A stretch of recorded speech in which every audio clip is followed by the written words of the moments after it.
أولئك الذين أنعم الله عليهم من النبيين من ذرية آدم وممن حملنا مع نوح ومن ذرية إبراهيم وإسرائيل وممن هدينا واجتبينا إذا تتلى عليهم آيات الرحمن خروا سجدا وبكيا۔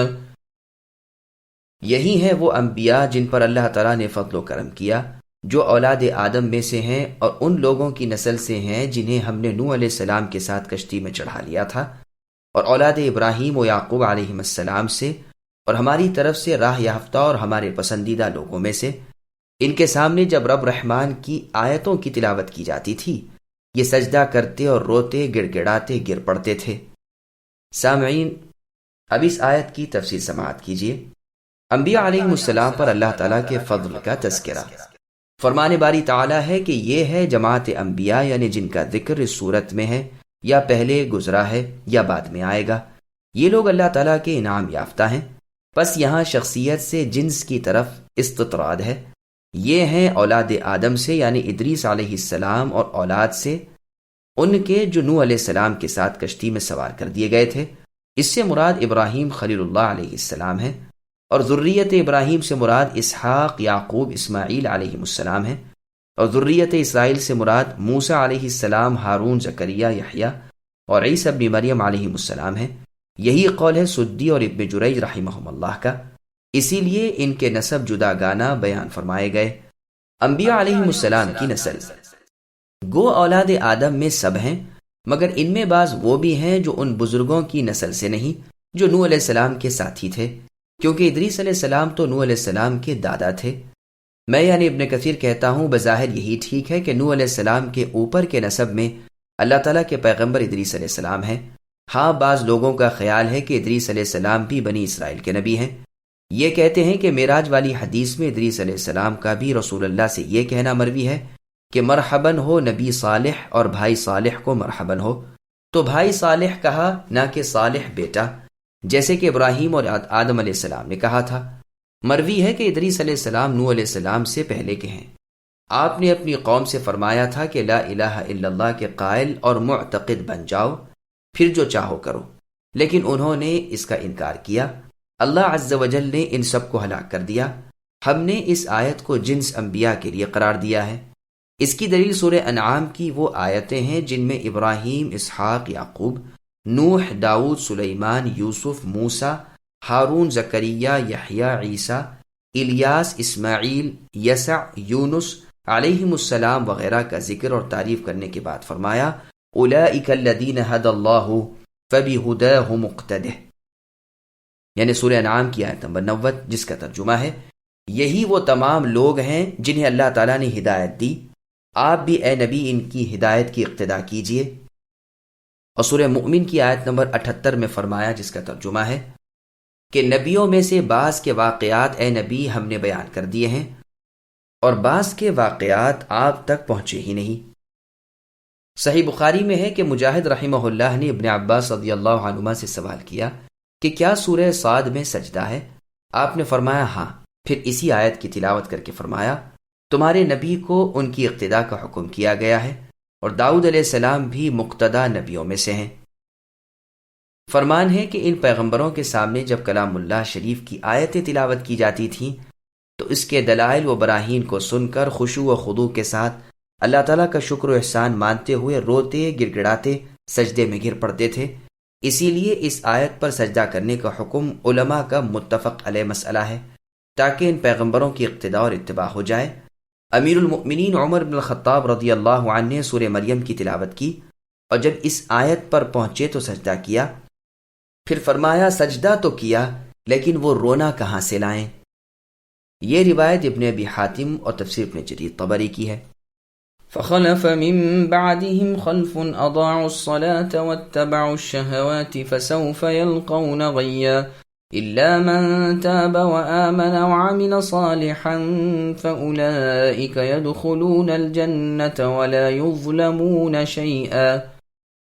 پھر ان انبیاء کے بعد ایسے ناخلف پیدا ہوئے کہ انہوں نے نماز ضائع کر دی اور نفسانی خواہشوں کے پیچھے پڑ گئے، سو ان کا نقصان ان کے آگے آئے گا، ان کے جو توبہ کر لیں اور ایمان لائیں اور نیک عمل کریں، اور ایسے لوگ جنت میں جائیں گے اور ان کی ذرا سی بھی حق تلفی نہ کی جائے گی۔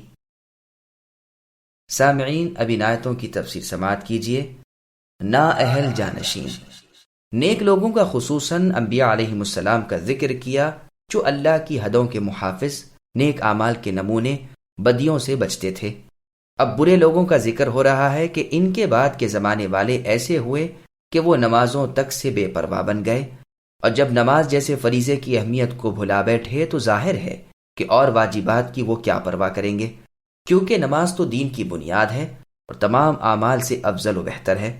یہ لوگ نفسانی خواہشوں کے پیچھے پڑ گئے، دنیا کی زندگی پر اطمینان سے ریچ گئے، انہیں قیامت کے دن سخت خسارہ ہوگا، بڑے گھاٹے میں رہیں گے۔ نماز کے ضائع کرنے سے مراد یا تو اسے بالکل ہی چھوڑ بیٹھنا ہے، اسی لیے امام احمد رحمہ اللہ اور بہت سے سلف و خلف کا مذہب ہے کہ نماز کو چھوڑ دینے والا شخص کافر ہے۔ قول امام شافعی رحمہ اللہ کا بھی ہے، کیونکہ صحیح مسلم، سنن نبی داؤد وغیرہ کی حدیث میں ہے، رسول اللہ فرماتے ہیں کہ بندے کی اور شرک کے درمیان نماز کا چھوڑنا ہے۔ اس مسئلے کو بسط سے بیان کرنے کا یہ مقام نہیں، یا نماز کے ترک سے مراد نماز کے وقتوں کی صحیح طور پر پابندی کا نہ کرنا ہے، کیونکہ ترک نماز تو کفر ہے۔ چنانچہ تفسیر ابن جریر طبری میں ہے، ابن مسعود رضی اللہ عنہ سے دریافت کیا گیا کہ قرآن کریم میں نماز کا ذکر بہت زیادہ ہے، کہیں نمازوں میں سستی کرنے والوں کے عذاب کا بیان ہے، کہیں نماز کی مداومت کا فرمان ہے، کہیں محافظت کا۔ آپ رضی اللہ نے فرمایا ان سے مراد وقتوں میں سستی نہ کرنا اور وقتوں کی پابندی کرنا ہے۔ لوگوں نے کہا ہم تو سمجھتے تھے کہ اس سے مراد نمازوں کا چھوڑ دینا اور نہ چھوڑنا ہے۔ آپ نے فرمایا یہ تو کفر ہے۔ مسروق رحمہ اللہ فرماتے ہیں پانچوں نمازوں کی حفاظت کرنے والا غافلوں میں نہیں لکھا جاتا، ان کا ضائع کرنا اپنے تئیں ہلاک کرنا ہے، اور ان کا ضائع کرنا ان کے وقتوں کی پابندی نہ کرنا ہے۔ خلیفۃ المسلمین امیر المؤمنین عمر بن عبد العزیز الاموی رحمہ اللہ نے اس آیت کی تلاوت کر کے فرمایا کہ اس سے مراد سرے سے نماز چھوڑ دینا نہیں، بلکہ نماز کے وقت کو ضائع کر دینا ہے۔ یہ تمام روایات تفسیر ابن جریر طبری کی ہیں۔ مجاہد رحمہ اللہ فرماتے ہیں یہ بدترین لوگ قریب بقیامت آئیں گے، جبکہ اس امت کے صالح لوگ باقی نہ رہے ہوں گے۔ اس وقت یہ لوگ جانوروں کی طرح کودتے پھاندتے پھریں گے۔ عطا بن ابی رباح رحمہ اللہ بھی یہی فرماتے ہیں کہ یہ لوگ آخری زمانے میں ہوں گے۔ مجاہد رحمہ اللہ فرماتے ہیں یہ اس امت کے لوگ ہوں گے جو چوپایوں اور گدھوں کی مانند راستوں میں ہی اچھل کود کریں گے، اور اللہ تعالیٰ سے جو آسمان میں ہے بالکل نہ ڈریں گے اور نہ لوگوں سے شرمائیں گے۔ ابن ابی حاتم کی حدیث میں ہے رسول اللہ نے فرمایا یہ ناخلف لوگ 60 سال کے بعد ہوں گے جو نمازوں کو ضائع کریں گے اور شہوت رانیوں میں لگ جائیں گے اور قیامت کے دن خمیازہ بھگتیں گے۔ پھر ان کے بعد وہ نالائق لوگ آئیں گے جو قرآن کی تلاوت تو کریں گے لیکن ان کے حلق سے نیچے نہ اترے گا۔ یاد رکھو قاری 3 قسم کے ہوتے ہیں، مؤمن، منافق اور فاجر۔ راوی حدیث ولید سے جب ان کے شاگرد نے اس کی تفصیل پوچھی تو آپ نے فرمایا ایماندار تو اس قرآن کی تصدیق کریں گے، منافق لوگ اس پر عقیدہ نہ رکھیں گے، اور فاجر لوگ اس سے اپنی پیٹ کو بھریں گے۔ یہ روایت مسند احمد میں ہے۔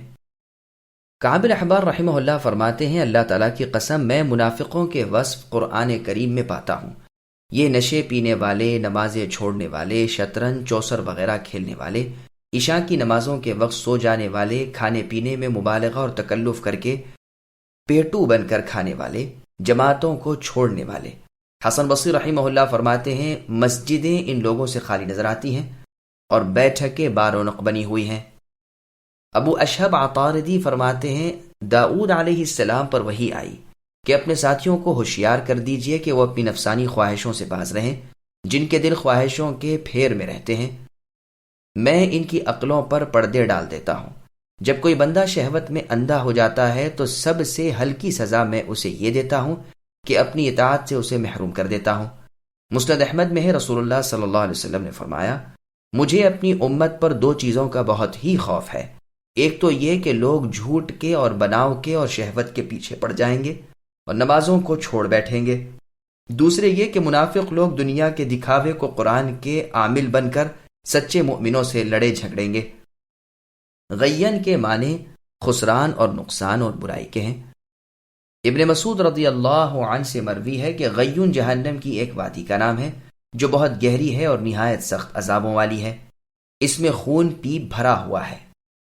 پھر آگے اللہ فرماتے ہیں، ہاں جو ان کاموں سے توبہ کر لے، یعنی نمازوں کی سستی اور خواہش نفسانی کی پیروی چھوڑ دیں، اللہ تعالیٰ اس کی توبہ قبول فرما لیں گے، اس کی عاقبت سنوار دیں گے، اسے جہنم سے بچا کر جنت میں پہنچا دیں گے۔ توبہ اپنے سے پہلے کے تمام گناہوں کو معاف کر دیتی ہے، جیسا کہ سنن ابن ماجہ وغیرہ میں رسول صلی اللہ علیہ وسلم کی حدیث ہے، توبہ کرنے والا ایسا ہے جیسے بے گناہ۔ یہ لوگ جو نیکیاں کریں ان کے اجر انہیں ملیں گے، کسی ایک نیکی کا ثواب کم نہ ہوگا۔ توبہ سے پہلے کے گناہوں پر کوئی پکڑ نہ ہوگی۔ یہ ہے کرم اس کریم اللہ کا، اور یہ ہے حلم اس حلیم اللہ کا کہ توبہ کے بعد اس گناہ کو بالکل مٹا دیتے ہیں، ناپید کر دیتے ہیں۔ سورہ فرقان میں گناہوں کا ذکر فرما کر ان کی سزاؤں کا بیان کر کے پھر استثناء کیا اور فرمایا کہ اللہ بخشنے والے اور مہربان ہیں۔